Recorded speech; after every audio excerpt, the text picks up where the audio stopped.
Hello, welcome to Lil's Vintage World. This video is a book review of The Best of Everything by, I'm not quite sure how you pronounce her name. Is it Rona? Jaffe? I'm not quite sure how you pronounce it. But this is a modern classic, first published in 1958.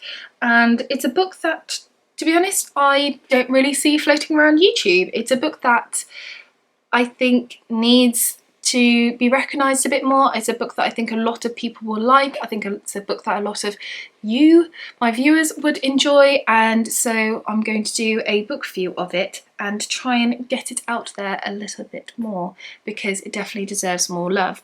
So this book was, as I said, first published in 1958, but we actually start in 1952 and we do go on a few years. It's about 4 girls and they're all in their early 20s and it's set in New York. And it's about their life and balancing everything in life at this really interesting part of, you know, history in the 1950s. So they are trying to balance their career, they're trying to balance their relationships and get important, correct relationships.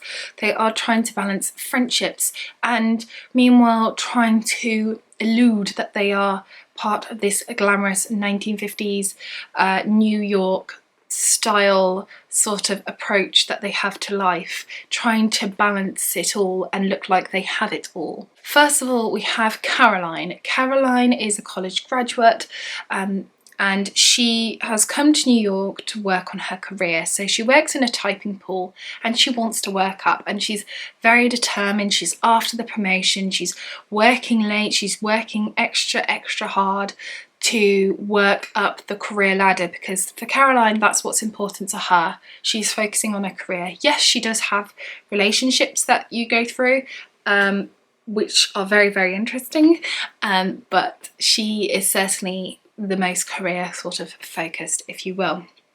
Then we have April. April has moved to New York from the country.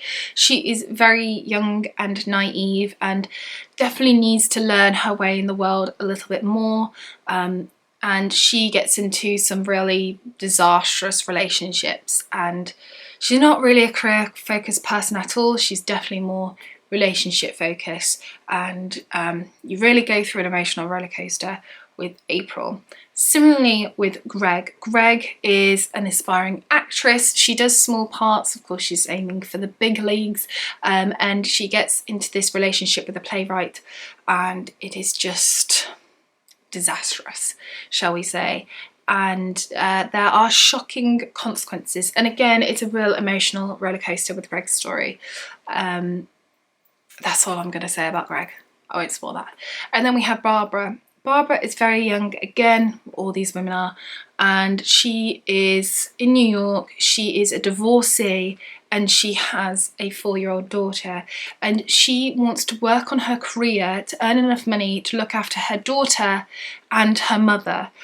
So there's a lot of pressure on Barbara as she's trying to navigate life, being in her early 20s, being a divorcee, and everyone kind of judging her, being like, oh, well, you need to settle for so-and-so man because you're a divorcee with a child, no one's gonna want to be with you, sort of thing. Yeah, it's horrendous. But all of these women are very different in their own way, and to be honest, I often love them all. Some of them are horrible.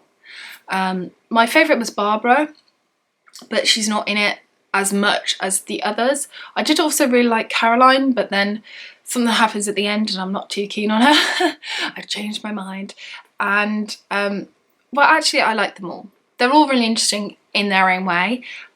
What I think this book is brilliant for, though, is it's a snapshot of the 1950s. It's literally like you've been transported, you've been picked up and you've been transported and plopped in 1950s New York. And it's brilliant. It's such a snapshot of that time. The writing was wonderful and addictive, and it's a book that, despite its size, I mean, it is nearly 500 pages with rather small text. I whizzed through it in a couple of days because I just completely adored it. The writing style is really fun and energetic as well. All these women are different and they become so vivid in your mind. I found it to be a really charming book. I also found it to be quite a realistic book for the time, and I found it, just sociologically speaking, fascinating.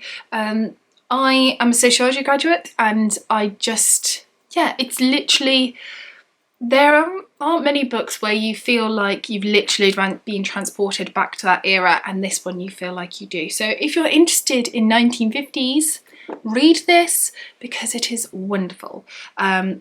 I gave it 4 out of 5 stars, maybe 4.5. It's really, really good. And yeah, highly recommend it. Go and check it out. So that is it for my review of The Best of Everything by Rona, Jaffe. I hope you've enjoyed this review. Chat to me all things about this book in the comments below. Have you heard of it before? Have you read it? If so, did you enjoy it? And I shall see you soon for the next video. Take care for now. Bye.